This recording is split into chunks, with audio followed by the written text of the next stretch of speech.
स्वागत करता हूँ आपका अपना यूट्यूब चैनल मैथ्स अड्डा में। चलिए मैं हाजिर हो गया एक नया सेशन लेके। आज हम बात करेंगे दीप प्लेटफॉर्म का वॉल्यूम 4 का जीके जीएस सेट नंबर 24। ठीक है, अभी तक मैंने 23 सेट करा चुका है और ये 24 सेट है। ठीक है, तो चलिए मैं ये फास्ट रिवीजन के पर्पज से ये वीडियो मैं लाता हूँ और इसका पीडीएफ मैं अपने टेलीग्राम चैनल पे डाल देता हूँ, आप वहाँ से डाउनलोड कर सकते हैं। तो चलिए बिना टाइम वेस्ट किए हम शुरू करते हैं। आज का पहला क्वेश्चन, सही कथन पर विचार करें। कथन एक, गौतम बुद्ध ने अपना प्रथम उपदेश सारनाथ में दिया था। ये बिल्कुल सही है कि गौतम बुद्ध जी ने अपना पहला उपदेश जो था वो सारनाथ में दिया था। ये कथन सही है। कथन दो कह रहा है कि महावीर स्वामी ने अपना प्रथम उपदेश राजगृह में दिया था। तो महावीर स्वामी ने भी अपना प्रथम उपदेश राजगृह में दिया था। ये भी बात सही है। ठीक है, इसका मतलब है कि कथन एक और कथन दो दोनों सही हैं, तो ऑप्शन सी हमारा सही आंसर हो जाएगा। नेक्स्ट, भक्ति आंदोलन को दक्षिण उत्तर से भारत लाने का श्रेय किसे दिया गया है? तो देखिए, भक्ति आंदोलन को दक्षिण से उत्तर लाने का श्रेय जो है वो रामानंद जी को है, तो ऑप्शन ए हमारा सही आंसर हो जाएगा। ठीक है, क्वेश्चन नंबर 3, निम्नलिखित में से कौन सभी कांग्रेस के अध्यक्ष नहीं रहे हैं? ठीक है, नहीं रहे हैं। इनमें से कौन सा कभी कांग्रेस का अध्यक्ष नहीं है? लाला लाजपत राय भी रहे हैं, महात्मा गांधी जी भी रहे हैं, मदन मोहन मालवीय, लेकिन बाल गंगाधर तिलक जी नहीं रहे हैं, तो ऑप्शन डी हमारा सही आंसर हो जाएगा। नेक्स्ट, अमृत बाजार पत्रिका के संस्थापक कौन थे? तो अमृत बाजार पत्रिका के संस्थापक जो थे वो शिशिर कुमार घोष और मोतीलाल घोष थे।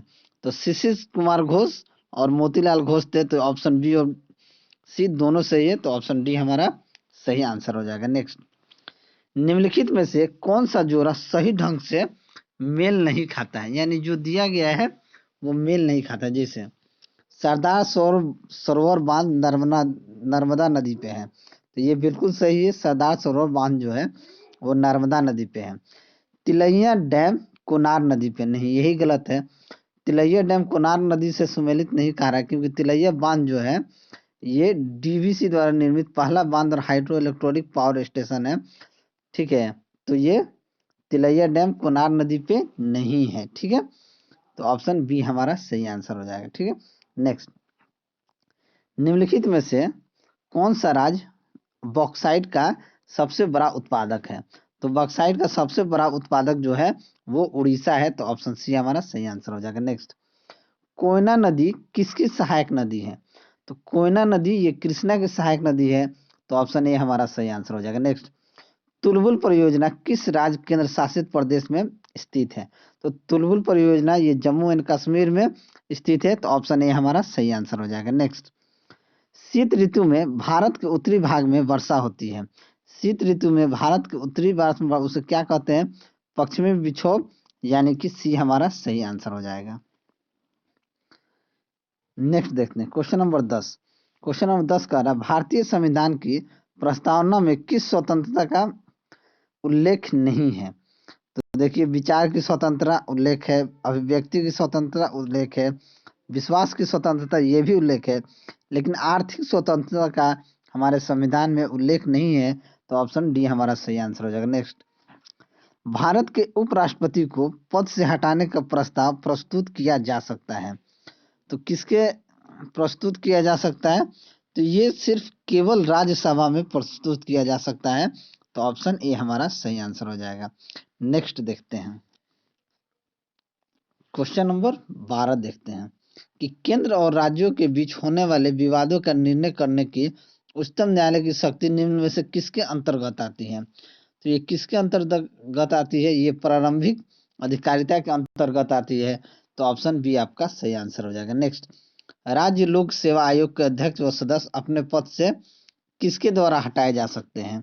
तो ये राष्ट्रपति के द्वारा हटाए जा सकते हैं, तो ऑप्शन ए हमारा सही आंसर हो जाएगा। नेक्स्ट, मुद्रा के अवलोकन का तात्पर्य क्या है?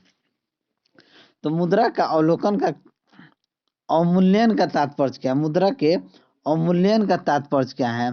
तो मुद्रा का अवमूल्यन का तात्पर्य है कि घरेलू मुद्रा के बाह्य मूल्य में कमी करना। घरेलू मुद्रा के बाह्य मूल्य में कमी करना है, तो ऑप्शन बी आपका सही आंसर हो जाएगा। नेक्स्ट, आरबीआई द्वारा नकद आरक्षित अनुपात में वृद्धि की जाती है, निम्न में क्या प्रभाव होगा? देखिए क्या प्रभाव पड़ेगा, तो ये आपका मुद्रा आपूर्ति में कमी होगा, वृद्धि होगा तो कमी हो जाएगा, तो ऑप्शन बी आपका सही आंसर हो जाएगा। नेक्स्ट, कि बिम्स्टेक दिवस 2019 कहाँ आयोजित किया गया है? तो ये ढाका में आयोजित किया गया है, तो ऑप्शन बी आपका सही आंसर हो जाएगा। नेक्स्ट, विश्व की सबसे बड़ी मल्टीपर्पज कालेश्वरम लिफ्ट सिंचाई परियोजना किस नदी पर स्थित है? तो ये गोदावरी पे स्थित है, तो ऑप्शन सी आपका सही आंसर हो जाएगा। नेक्स्ट, विश्व खुशहाली रिपोर्ट 2020 के संबंध में निम्नलिखित में से कौन असत्य है? यह विश्व आर्थिक मंच द्वारा जारी किया जाता है, नहीं ये असत्य है। ठीक है, चलिए next, pande pandemonium the great Indian banking tragedy के लेखक कौन है? तो इसके लेखक हैं तमाल बंदोपाध्याय, तो ऑप्शन ए आपका सही आंसर हो जाएगा। ठीक है, नेक्स्ट देखिए, ब्लू ब्लू 20 नंबर क्वेश्चन देखते हैं। कह रहा है कि ब्लू फ्लैग सर्टिफिकेशन दिया जाता है, तो ब्लू फ्लैग सर्टिफिकेशन किस में दिया जाता है? तो ये आपका स्वच्छ समुद्री तटों पे दिया जाता है, तो ऑप्शन ए हमारा सही आंसर हो जाएगा। नेक्स्ट, संयुक्त राष्ट्र पर्यावरण कार्यक्रम द्वारा निम्न में से किसे भारत के लिए क्षेत्रीय राजदूत के रूप में नियुक्त किया गया है? तो इसका आंसर हमारे पास क्या हो जाएगा? खुशी चिंदालिया को, तो ऑप्शन बी हमारा सही आंसर हो जाएगा। अगला, निम्नलिखित में से कौन सा देश क्वाड का सदस्य नहीं है? तो क्वाड का सदस्य कौन सा नहीं है? तो ये आपका रूस जो है ये क्वाड का सदस्य नहीं है, तो ऑप्शन डी हमारा सही आंसर हो जाएगा। नेक्स्ट, बजट 2020 के तहत किस वर्ष तक भारतीय अर्थव्यवस्था को 5 ट्रिलियन डॉलर बनाने का लक्ष्य रखा गया है? तो ये 2025 तक, तो ऑप्शन डी हमारा सही आंसर हो जाएगा। नेक्स्ट, 24, किस देश ने अपना पहला मंगल मिशन लॉन्च किया जिसका नाम होप मार्स मिशन रखा गया है? तो ये किसने लॉन्च किया है? ये यूएई ने, तो ऑप्शन सी हमारा सही आंसर हो जाएगा। नेक्स्ट, WHO द्वारा जारी घोषणा के अनुसार कौन सा देश मीजल्स और रूबेला वायरस को समाप्त करने में पूर्णतः सफल हो चुका है? तो ये कौन सा देश है? तो ये आपका श्रीलंका और मालदीव, तो ए और बी दोनों सही हो जाएगा। ठीक है, चलिए इसको थोड़ा सा ऊपर कर लेते हैं। चलिए क्वेश्चन नंबर 56 देखते हैं। दो वस्तुओं के बीच गुरुत्वाकर्षण बल F, ये दोनों वस्तुओं के बीच की दूरी को परिवर्तित किए बिना उसके द्रव्यमान को आधा कर दिया जाए तो गुरुत्वाकर्षण बल क्या होगा? देखिए F बराबर क्या होता है? G m1m2 बट्टा आर स्क्वायर। ठीक है, अब अगर उसको आधा कर दिया जाए तो ये क्या हो जाएगा? F अगर R को आधा कर दिया जाए तो ये 1/4 हो जाएगा। नहीं, द्रव्यमान को आधा कर दिया जाए, द्रव्यमान अगर m है तो आधा कर देंगे तो 1/2 हो जाएगा, और ये भी m 1/2, तो 1/4 यानी कि नीचे 4 आएगा, तो एक ही में ऑप्शन 4 दिख रहा है नीचे, तो आपका ऑप्शन बी आपका सही आंसर हो जाएगा। ठीक है, F/4 हो जाएगा। नेक्स्ट, हमारे शरीर की सबसे महत्वपूर्ण ग्रंथियों में से एक पिट्यूटरी ग्रंथ कहाँ स्थित होती है? तो पिट्यूटरी ग्रंथ जो है वो खोपड़ी के अंदर होती है, तो आपका ऑप्शन डी आपका सही आंसर हो जाएगा। नेक्स्ट देखिए, समग्र पर्यावरण प्रदूषण सूचकांक सेपी के एक सूचकांक मान है जो डैश को वर्गीकृत करता है।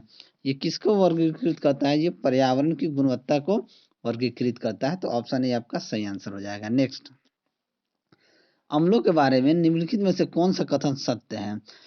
कह रहा ऑप्शन ए खट्टे होते हैं और नीले लिटमस को लाल रंग में बदल देते हैं, तो आपका ऑप्शन यही सही हो जाएगा, क्योंकि नीले लिटमस को लाल रंग में बदलते हैं और खट्टे होते हैं, तो ऑप्शन ए आपका सही आंसर हो जाएगा। 60 देखते हैं, एक कोष में मौजूद इलेक्ट्रॉनों की अधिकतम संख्या किस सूत्र द्वारा ज्ञात किया जाता है? तो 2n² के द्वारा ज्ञात किया जाता है, तो ऑप्शन डी आपका सही आंसर हो जाएगा। नेक्स्ट, हवा से गुजरने वाले वस्तुओं पर हवा द्वारा कौन सा बल लगाया जाता है? कौन सा बल लगता है? तो घर्षण बल लगता है, तो ऑप्शन डी आपका सही आंसर हो जाएगा। नेक्स्ट, यदि किसी व्यक्ति के शरीर में डैश की कमी हो तो एनीमिक कहा जाता है, डैश की कमी हो तो एनीमिक कहा जाता है, तो लाल रक्त कणिका की कमी हो तो एनीमिक कहा जाता है, तो ऑप्शन ए आपका सही आंसर हो जाएगा। नेक्स्ट, कि आधुनिक आवर्त सारणी में मौजूद ऊर्ध्वाधर स्तंभों को क्या कहा जाता है? ऊर्ध्वाधर स्तंभों को क्या कहा जाता है? समूह कहा जाता है, तो ऑप्शन बी हमारा सही आंसर हो जाएगा। नेक्स्ट, किसी तार से 10 एम्पीयर की धारा बहती है जिसके सिरों के बीच के विभवांतर 3 वोल्ट है, तो तार के प्रतिरोध की गणना कीजिए। ये क्या होता है, V is directly proportional to R होता है। तो V बराबर क्या हो जाएगा, RI। तो हमको R निकालना है, जब R निकालेंगे तो V बटा I हो जाएगा, यानी कि 3/10 यानी कि 0.3 ओम। तो ऑप्शन डी आपका सही आंसर हो जाएगा। चलिए चलिए नेक्स्ट देखते हैं। 65 क्या कह रहा है, इंसुलिन द्वारा किस बीमारी का उपचार किया जाता है। तो इंसुलिन द्वारा मधुमेह यानी कि जो मधुमेह होता है उसका उपचार किया जाता है। ऑप्शन ए आपका सही आंसर होगा। नेक्स्ट, निम्नलिखित में से कौन सा एक रासायनिक परिवर्तन है। रासायनिक परिवर्तन कौन है, तो तरलीकृत पेट्रोलियम गैस एलपीजी का दहन, यही एक रासायनिक परिवर्तन है। तो ऑप्शन ए आपका सही आंसर हो जाएगा। ठीक है, चलिए नेक्स्ट देखते हैं।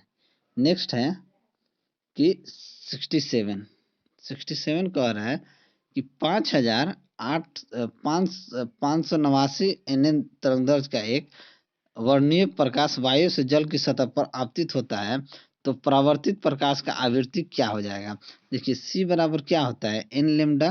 तो N बराबर क्या हो जाएगा, N बराबर हो जाएगा C बटा लेमडा। ठीक है, C का मान आप जानते हैं, प्रकाश का चाल क्या होता है, 3 गुना 10⁸ बट्टा 589 नैनोमीटर है। ये नैनोमीटर, एन मतलब नैनोमीटर। तो जब इसका आप कैलकुलेशन करेंगे तो आपके पास क्या आ जाएगा, आपके पास ऑप्शन सी सही आंसर हो जाएगा। 68 देखते हैं। श्रवण सहायता यंत्र में उपस्थित कौन सा उपकरण ध्वनि ग्रहण करता है। तो ध्वनि ग्रहण कौन करता है, तो माइक्रोफोन करता है। तो ऑप्शन बी आपका सही आंसर हो जाएगा। ठीक है, नेक्स्ट, विद्युत ऋणात्मक किसी परमाणु की डैश की क्षमता की माप है। ये किसकी माप है, तो इलेक्ट्रॉनों को आकर्षित करने की क्षमता का माप है। तो ऑप्शन सी आपका सही आंसर हो जाएगा। नेक्स्ट, कि एक आदमी एक बड़े समतल दर्पण के सामने 10 मीटर की दूरी पर खड़ा है। अपने प्रतिबिंब से 5 मीटर की दूरी पर पहुंचने के लिए उसे कितनी दूरी चलना होगा।